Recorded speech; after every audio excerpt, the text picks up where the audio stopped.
जय हिंद विद्यार्थी लोग। आज उन स्टूडेंट से मिलाने वाले हैं जो हमसे ऑफलाइन पढ़कर 450 नंबर प्लस लाए हैं। यदि उनका परीक्षा की रणनीति किस तरह से तैयारी किया था, किस तरह से अपना सिलेबस को कवर किया, फिर किस तरह से अपना मॉडल सेट लगाता था, किस तरह टेस्ट लगाता था और किस तरह टेस्ट में ऑफलाइन टेस्ट में भी अपना प्राइज छोटा मोटा लेते रहता था, उनसे हर तरह की रणनीति जानने वाले हैं। ठीक ना। चलिए मोहन, आज आपका स्वागत है और इन स्टूडेंट जितने भी पढ़ रहे हैं उनको भी कुछ अपना इंट्रोडक्शन दीजिए, जो कि आपसे मोटिवेट होके कुछ ना कुछ इसको भी सीख मिले। ठीक ना। और इस तरह से पढ़कर यदि इसका फॉलो करिएगा तो आप सभी भी ला सकते हैं 450 प्लस नंबर। जी सर, हम अपना रणनीति शेयर करना चाहेंगे। ठीक है, देखिए एक मोटिवेशनल है, उसके साथ स्टार्ट करते हैं। कहता है कोई भी काम तब तक ही असंभव लगता है जब तक कि उसे किया नहीं जाता है। जैसे बहुत से स्टूडेंट ने पढ़ता है, ठीक ना, जब उसको पढ़ता है, जब उसको कोई टॉपिक समझ में नहीं आता, जब उसको क्वेश्चन समझ में नहीं आता है, उसको क्या लगता है, असंभव लगता है। जब उसको बार बार प्रैक्टिस करना स्टार्ट कर देता है, जब पढ़ना स्टार्ट कर देता है, क्या आता है, असंभव भी संभव में बदल जाता है। उसी तरह मोहन ने किया है। ठीक ना। अपना रणनीति शेयर करेगा और लास्ट तक वीडियो में बने रहिएगा, तब आपको पता चलेगा किस तरह से मेहनत करता था और आप सभी को भी उस मेहनत के प्रति प्रेरित होंगे। जी सर, बिल्कुल। तो देख रहे हैं आप लोग, बिहार बोर्ड कक्षा 10th की तैयारी अंतिम दिनों में कैसे करें, लास्ट टाइम में कैसे करते हैं तैयारी, हम वो बताना चाहेंगे। पहले तो आप संपूर्ण सिलेबस को कंप्लीट करें, समझे। जितना आप सिलेबस दिया गया है उसको कंप्लीट करें। सारा सिलेबस कंप्लीट करने के बाद उसके बाद कंसेप्ट क्लियर होना चाहिए आप लोग का, समझे। उसके बाद सिलेबस कंप्लीट हो जाने के बाद रिवीजन पर फोकस करना है। पढ़े हुए सिलेबस का रिवीजन करें। रिवीजन जो है ना, मोस्ट इंपोर्टेंट चीज है। मेन पॉइंट में क्या है, देखिए यहाँ रिवीजन लिखे हैं, मेन पॉइंट में रिवीजन रखे हैं। रिवीजन जो करता है वही डिवीजन लाता है, समझ रहे हैं आप लोग। अधिक से अधिक समय सेल्फ स्टडी को देना है। अभी ज्यादा से ज्यादा बच्चा को देख रहे हैं वो यूट्यूब पर भटक रहे हैं, वहां उनको भटकना नहीं है। ज्यादा से ज्यादा टाइम अपना सेल्फ स्टडी को देना है। जो आप पढ़े हैं उस पर ज्यादा फोकस करें। क्वेश्चन वहीं से आना है। आप जिस भी शिक्षक से पढ़े हैं उन पर बिलीव करें, वहीं से क्वेश्चन आएंगे। जो आप सिलेबस पढ़े हैं उसी से क्वेश्चन आना है। तो इसलिए सेल्फ स्टडी पर ज्यादा से ज्यादा फोकस करें। जितना हो सके अधिक से अधिक सेल्फ स्टडी करें। कि हम भी यहाँ तक पहुंचे हैं तो हम सेल्फ स्टडी की बदौलत पहुंचे हैं। जो सिर्फ बताते हैं, इससे आप डेली पढ़ते रहिएगा, डेली वीडियो देखते जाइएगा, ऑनलाइन क्लास करते हैं या फिर ऑफलाइन पढ़ते हैं, तो उससे कुछ होने वाला ना है जब तक आप लोग सेल्फ स्टडी नहीं करते हैं। तो यहाँ पर हम मेन पॉइंट सेल्फ स्टडी को रखते हैं। हर चीज सेल्फ स्टडी पर ही निर्भर करता है। यदि आप जितना क्वेश्चन को प्रैक्टिस करिएगा, जो कॉन्सेप्ट क्लियर नहीं है उसको पहले कॉन्सेप्ट को क्लियर करिए, उसके बाद सेल्फ स्टडी पर ज्यादा ध्यान दीजिए। ठीक ना। क्योंकि देखिए, मान लीजिए बहुत से स्टूडेंट होता है कि ऑफलाइन का वीडियो देखे जा रहे हैं और उनसे खाली बैठ के और अपना फिर से अध्ययन नहीं करना स्टार्ट करें, वे बहुत बड़ा गलती करते हैं। ठीक ना। तो वही बात बोल रहे हैं कि मोहन ने कि हम ज्यादा सेल्फ स्टडी करते थे, क्लास करने के बाद सेल्फ स्टडी ज्यादा करते थे। और देखिए नेक्स्ट पॉइंट है, ज्यादा से ज्यादा प्रैक्टिस करें। जो चीज आप पढ़ लिए हैं उसका ज्यादा से ज्यादा प्रैक्टिस करना है आप लोग को, तभी उससे मतलब कि चीजें आगे हो पाएगी, चीजें आप सीख पाएंगे। जो आप मतलब पढ़े हैं उसका प्रैक्टिस बार बार करते रहना है। एक बार कोई भी मतलब मैथ का हिसाब है या फिर जो भी है, एक बार में नहीं बनता है, 2 बार में नहीं बनता, बार बार उसको बनाते रहना है तो वो बनना ही है। इसलिए बार बार प्रैक्टिस करना, चाहे वो साइंस हो या फिर मैथ हो, जो भी सब्जेक्ट हो, प्रैक्टिस मोस्ट इंपोर्टेंट है। उसमें जितना भी पॉइंट है सब की पॉइंट है, मतलब मेन पॉइंट ही है, समझिए। अगला है 5 नंबर में, जो सब्जेक्ट कमजोर है, जो विषय मतलब कमजोर है, उस पर ज्यादा से ज्यादा टाइम देना है। मान लीजिए कि कोई सब्जेक्ट आपका कमजोर है तो उस पर मतलब कि ज्यादा से ज्यादा टाइम देना है। आप मैथ को 2 घंटा दे रहे हैं, आपका साइंस कमजोर है तो साइंस को ज्यादा से ज्यादा टाइम देना है, समझ रहे हैं आप लोग। आपका जैसे कि हिंदी स्ट्रांग है तो हिंदी को थोड़ा सा कम टाइम देंगे, हिंदी को आधा घंटा ही टाइम देंगे, समझ रहे हैं। जैसे संस्कृत थोड़ा सा वीक है, संस्कृत वीक है तो उसको ज्यादा से ज्यादा टाइम देंगे। एक शेड्यूल बना लीजिए कि हमको मतलब जो कमजोर है उसको ज्यादा से ज्यादा टाइम देना है। आपके पास जितना टाइम है उसी को मतलब अध्ययन कीजिए, उसी में मतलब शेड्यूल बनाइए। क्योंकि देखिए टाइम तो सभी के पास वही 24 घंटा रहता है। कोई 24 घंटा अच्छा से उपयोग करता है, कोई 24 घंटा से उपयोग नहीं कर पाता है। वही बोलने का मतलब है कि जैसे जो सभी का स्टूडेंट ये होता है कि तैयारी करने वक्त सभी का एक जैसा सब्जेक्ट शुरू से नहीं चलता है। कुछ ना कुछ कोई सब्जेक्ट कमजोर रहता है, कोई सब्जेक्ट मजबूत रहता है। और जो सब्जेक्ट पहले से शुरू से पढ़ते हैं जो मजबूत हो गया है, इनका कहना है कि जो सब्जेक्ट पहले से बड़ा मजबूत है उन पर जरा सा कम टाइम दीजिए, क्योंकि अच्छा रिजल्ट लाने के लिए सारा सब्जेक्ट पर फॉलो करना पड़ेगा, सारा सब्जेक्ट को एक तरह बनाना पड़ेगा, तभी अच्छा नंबर ला सकते हैं, ठीक ना। इसलिए सारा सब्जेक्ट पर ध्यान देना है। देखिए नेक्स्ट स्लाइड है, अंतिम दिनों में ईयर वाइज क्वेश्चन बैंक लगाएं, जो कि हम लगाए हुए थे। जैसे देखिए आपको एग्जाम में 3 घंटा 15 मिनट मिलता है, कुछ कुछ सब्जेक्ट में 2 घंटा 45 मिनट भी मिलता है, जिसमें कि मतलब साइंस और एसएसटी आता है।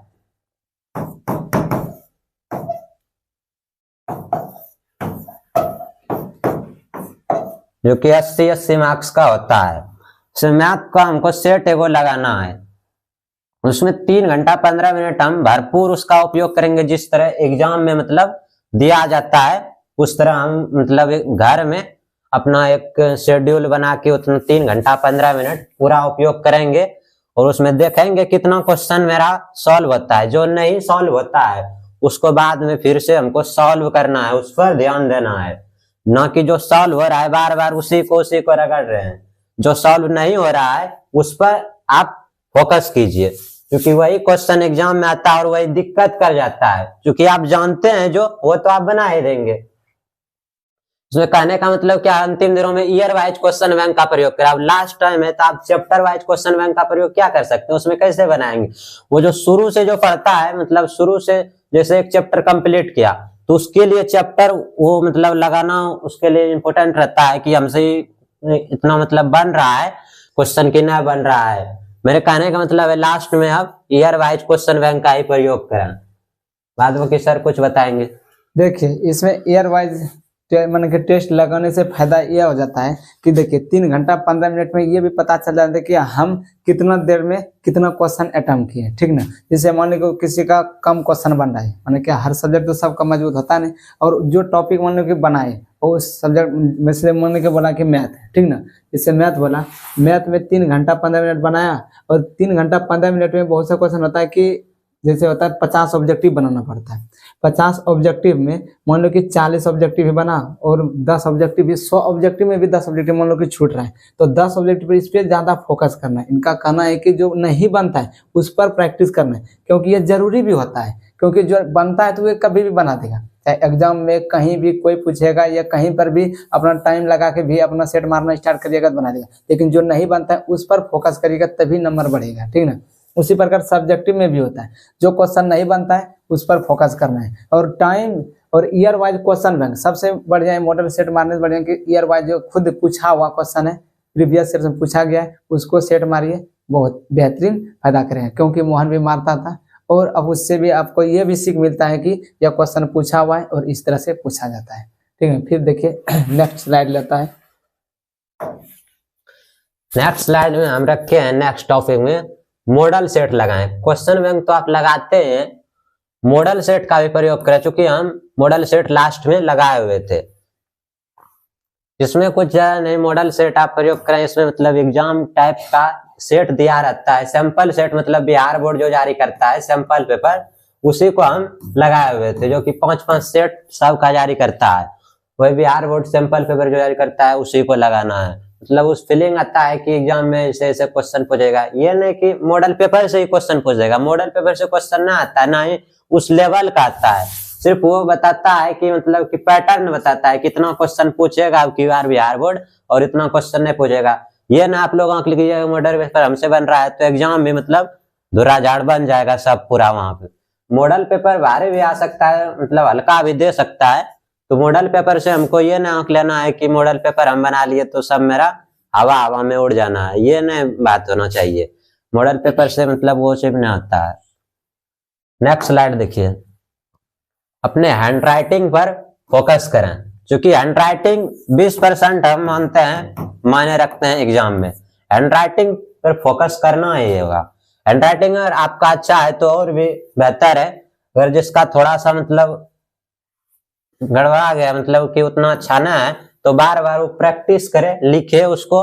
जैसे साइंस का कोई क्वेश्चन है, साइंस का क्वेश्चन है जैसे प्रकाश का परावर्तन क्या है, तो उसको 2 बार 3 बार पढ़े, उसके बाद ना हुआ उसको 2 बार 3 बार अपने से लिखे, ना हुआ वहां से देख के लिखे। 2 बार 3 बार लिखेंगे अपने याद होगा। उसके बाद उसको क्या करना है, उससे आपका हैंड राइटिंग में भी सुधार आएगी, समझ लिए। तो हैंड राइटिंग पर आप लोग को फोकस करना है, इसके लिए आप लोग को थोड़ा सर बताएंगे। देखिए, हैंड राइटिंग बहुत महत्वपूर्ण भूमिका निभाता है, क्योंकि एग्जाम में एग्जामिनर जो कॉपी चेक करता है मास्टर ने, तो उसमें तो आपका चेहरा से नहीं पहचानता है कि कैसा है स्टूडेंट, ठीक ना। उससे क्या पहचानता है, आपका हैंड राइटिंग से। यदि हैंड राइटिंग अच्छा रखेगा तो पढ़ाने वक्त भी अच्छा से समझ यदि टीचर को आ जाता है, तो उसमें यदि 2 नंबर का है 2 नंबर के भी नंबर दे के 2 में 2 दे के पार कर सकता है। यदि जिसको समझ में नहीं आ रहा है मास्टर को खुद सहने में टीचर को, तो क्या करेगा, जैसे मान लो हो सकता है आधा नंबर काट के भी पार कर लेगा, हो सकता है 1 नंबर ही देगा पार कर देगा, क्योंकि नंबर उसमें है ना होता है कि जिसका राइटिंग बढ़ रहा है तो उसको 2 नंबर का 2.5 नंबर देगा, वो ये नहीं देता है। लेकिन वह फुल में फुल दे सकता है, लेकिन जिसका राइटिंग खराब है उसको कभी फुल में फुल नहीं दे सकता है। ऐसा साफ साफ लिखना है और हैंड राइटिंग पर भी हल्का हल्का फोकस करते रहना है, ठीक ना। ये तो बहुत अच्छा टॉपिक बताया। नेक्स्ट टॉपिक आप लोग देखिए, इसमें क्या लिखा गया है उसको पढ़िएगा जरा ध्यान से। हमेशा इस पर ध्यान रखें कि जो आप पढ़ रहे हैं वह पेपर में आता भी है या नहीं, क्या पढ़ना है। इससे कहीं ज्यादा इंपॉर्टेंट यह है कि क्या छोड़ना है। आप लोग मतलब कि जिस टॉपिक से नहीं आता है क्वेश्चन वो आपसे नहीं बन रहा है, आप बार बार उसी में लगे हुए हैं, उसी को बार बार देखे जा रहे हैं, तो उससे क्वेश्चन भी नहीं आना है और आपका टाइम भी किल होते जा रहा है, टाइम भी बर्बाद हो रहा है। हम ये नहीं कह रहे हैं सिलेबस में जो दिया उसको नहीं पढ़ना अब, लेकिन जो नया बन रहा है उसको छोड़ देना है। क्या करना है, जब नया बन रहा है तो जो उसको छोड़ ही देना है। इससे कहने का मतलब है कि देखिए, जो टॉपिक से मान लें हर टॉपिक से सारा प्रश्न आता ही नहीं है, ठीक ना, वैसा बात नहीं। जिस टॉपिक से प्रश्न नहीं पूछता है उस टॉपिक पर ज्यादा दिमाग भी नहीं लगाना है, क्योंकि अभी उस टॉपिक को पढ़ना है जिससे ज्यादा प्रश्न पूछता है, ठीक ना। और उससे पढ़ने से ज्यादा आपको फायदा होगा, क्वेश्चन बनेगा, ठीक ना, और उससे क्या होगा, आपका नंबर भरपूर आने का संभावना है। और ठीक है, यही बात बोलने का मतलब है कि क्या पढ़ना है क्या नहीं पढ़ना है, क्या छोड़ना है क्या नहीं छोड़ना है, ये भी इम्पोर्टेंट रखता है, ठीक ना। और वह गाइडेंस खुद हम पढ़ाई के साथ साथ देने वाले हैं, ठीक ना। और जो ये चलिए अगला टॉपिक देख रहे हैं। अभी के बच्चों को हम देख रहे हैं कि सिर्फ वो ऑब्जेक्टिव पर फोकस कर रहा है, तो यहाँ पर देखिए क्या लिखा है, सिर्फ ऑब्जेक्टिव पर फोकस ना करें, सब्जेक्टिव पर भी ध्यान दें। अगर एग्जाम में आप लोगों को अच्छा मार्क्स लाना है तो सिर्फ ऑब्जेक्टिव पर ध्यान ना देकर सब्जेक्टिव पर भी ध्यान दें। मतलब कि आप कॉन्सेप्ट क्लियर रखें, सब्जेक्टिव ऑब्जेक्टिव अपने बनेगा। कॉन्सेप्ट अगर आपका क्लियर रहेगा तो वो अपने ऑब्जेक्टिव याद नहीं करना पड़ता है, कॉन्सेप्ट क्लियर रहेगा तो ऑब्जेक्टिव वो अपने से बनेगा। ऑब्जेक्टिव हम रटे उठे उतना नहीं थे, हम सिर्फ कॉन्सेप्ट क्लियर रखे थे, सब्जेक्टिव पढ़ रहे थे, मतलब जो सर लिखा रहे थे ऑफलाइन में बस उसी पर ध्यान दे रहे थे, जो मतलब लिखा है बस उसी पर ध्यान दे। यहाँ कहने का मतलब कॉन्सेप्ट आपका क्लियर रहना चाहिए। अगर कॉन्सेप्ट क्लियर रहेगा तो आपको ऑब्जेक्टिव, हम बार बार बोलते हैं, एकदम रटना नहीं पड़ेगा, बिल्कुल रटना नहीं पड़ेगा ऑब्जेक्टिव। सब्जेक्टिव अगर आप मतलब कि पढ़ते हैं, जो कॉन्सेप्ट सर पढ़ाते हैं, सब्जेक्टिव भी उससे क्लियर रहेगा और ऑब्जेक्टिव भी क्लियर रहेगा। मैथ में जैसे कि आप जो पढ़ाए सर, तो वहां पर क्या ऑब्जेक्टिव आप लोग रटते हैं, ऑब्जेक्टिव आप लोग क्या करते हैं, उसको बार बार बनाते हैं, रटते हैं, तो एक बार मतलब जो सर बताए उसी से मतलब बन जाता है सब ऑब्जेक्टिव। उसी प्रकार आप ये नहीं देखिए साइंस में रटना पड़ेगा, साइंस में भी नहीं रटना पड़ेगा। हम ये बोल रहे हैं अगर आप कॉन्सेप्ट क्लियर रखते हैं तो साइंस में भी नहीं रटना पड़ेगा।